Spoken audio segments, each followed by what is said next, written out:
Hello brewers, viewers, welcome to the Ginger Brews channel. I hope you're going to enjoy this episode. Dan and I get into a brew day that is littered with disaster. Brew a house pale ale. It's absolutely lovely, but I have no idea how we managed to because it was just a disaster. It's got hot Northern Brewers and Cascade, fermented balls weighing ½ kilo, Marisata and 500 grams of crystal, and down breaks. I think you're going to enjoy this one. Let's get into it.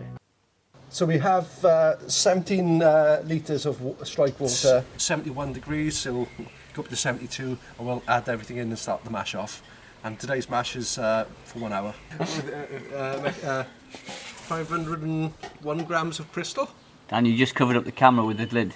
Okay, so you need 3.5 kilos of this.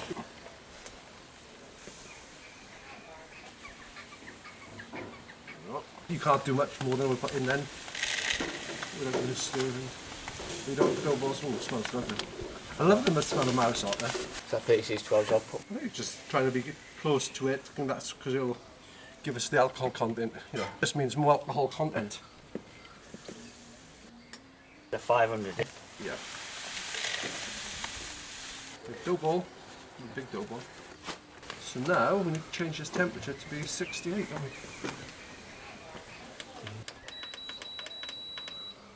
I have a question. Yeah. What's the best way of getting rid of your dough balls? Oh, you just squash them out on the side. Squash them to the side. Give that a good old mix in. And good to do that. No. Oh, it smells lovely. Good to go? So I'm going to, oh look at that. Just going to stir the top off as per instructions. Oh, it smells amazing. I always love the smell of the homebrew grain. So this is the time for the recirculation. And the colour is looking good already. How many litres should I recirculate, Dan? I do it 2 litres. 1 jug? Every 10 minutes, yeah, 1 jug.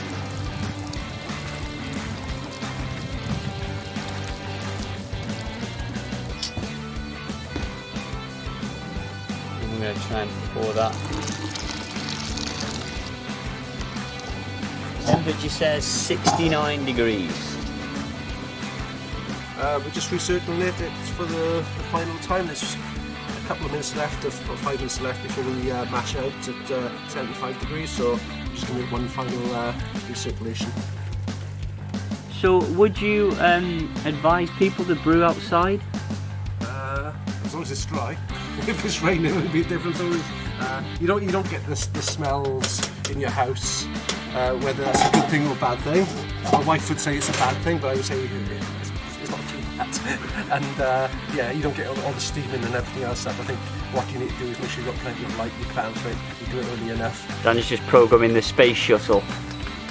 Ready to launch? Time to launch. T-minus 10 minutes. How we're going. That's going to increase it. You can see the burners. This is what it is. That's where we want it. Okay, so hop additions are, this is Cascade. We need a 20, a 20, 50. So 20, 20 and a 50.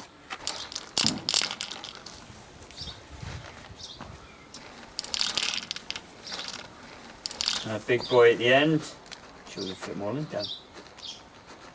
We'll have number 1, number 2, number 3, number 4.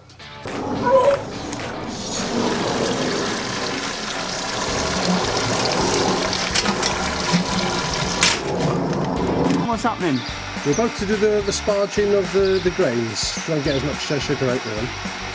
Well, so far so good. We now sparged about 23 litres pre-boil. After removing the grain, we raised the required temperature of the kettle to reach the boiling temperature. You've got to keep your eye on the boil. We added a bit too much to it, and we've had a bit of a boil over. What I need to do is get some tissues to wipe we had a bit of a boo-boo. We were drinking beer and watching videos rather than concentrating on our brew. And what happened? We had a boil over. Boil over, the first Ginger Brewers boil over. Check that out. First fail. That's a bit exciting. Yeah. Well, it's starting to boil now. So we add the first hop addition, and this is about 17 grams of Northern Brewer. So we've just got it in the sack, Dan's sack. and the sack top. Yeah, the sack top. And the reason we do this is to help to make the beer a bit clearer at the end of the day.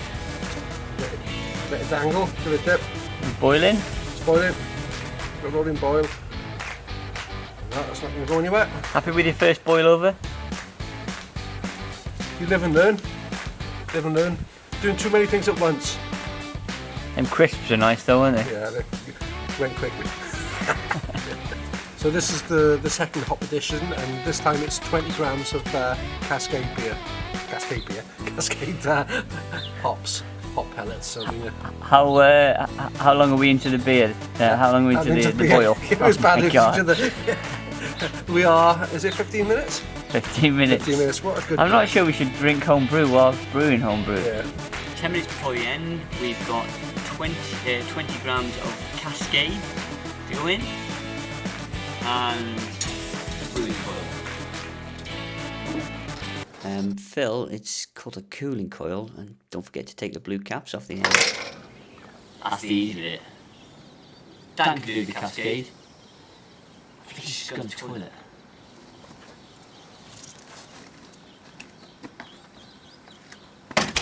We're in. Cascade. Cascade. So this is the. Oh, we better pull these off.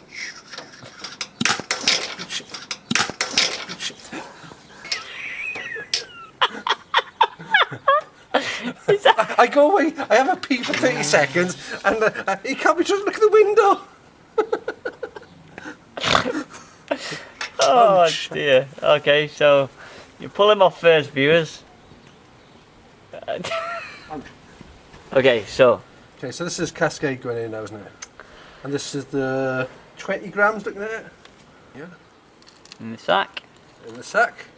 Filled up Dan's sack. There we go. There you go. Job's done. Okay, so here we are, final hop edition. The cooling coil is in, and we have just short of 50 grams of Cascade. I'm going to turn off the kettle. I should have put it in a sack. Whoops. Dan.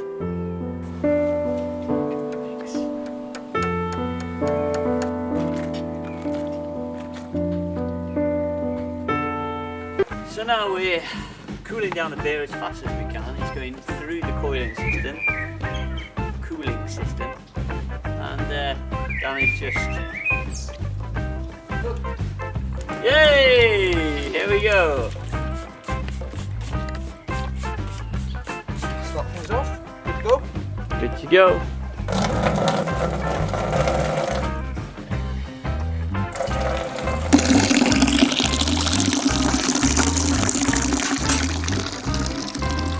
And it's time to pitch the yeast. Pushing this into the wort. Every bit goes in. Literally gravity is 1.049. 0.049. So what do we have? We'll find out. Hydrometer.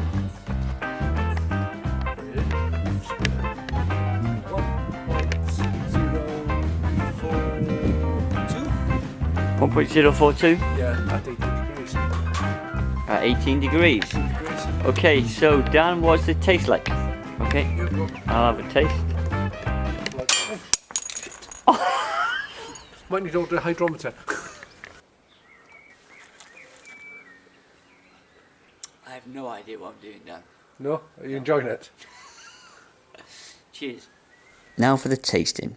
Original gravity of 1.042 with a final gravity of 1.011, giving us an ABV of 4.3%. It looks pretty good, but does it taste Hi Phil. Hey Dan, cheers. Cheers.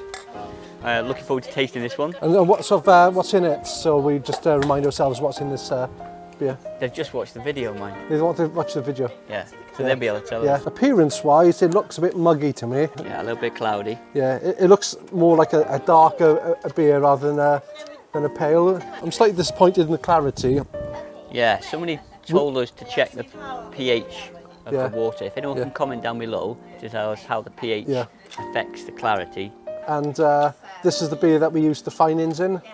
Yeah, so this should have cleared up even more. Yeah, so there were finings using this beer, so I'm expecting it for a beer that contains fine, it's a bit clearer than what we can see. It's nice, nice smell to it. It smells, you can smell the hops and the Cascade hops in that. Did this have the 50 grams of Cascade in at the end? Yeah. You put your boot in it again, Phil. Yeah. Taste-wise? Oh, it's nice. Yeah, it's very pleasant. Yeah. And this is very nice, and it tastes to me like one of the commercial pale ales I've tasted fairly recently. The one from the Glamorgan Brewery, their pale ale, it tastes very similar to that. Mark out of 10? I would say a 7. I would have given it an 8 if it had better clarity. There's a lovely taste to it. I think we can improve on this one. It's also the things such as the mash temperature, the ability how we pull it out to the ferment, putting through filtering it, boil over it, a few other issues. So yeah. But it tastes lovely. You know, the final outcome is lovely. It's just the look of it, the carbonation, everything is perfect. Cheers, Phil. Cheers, Dan.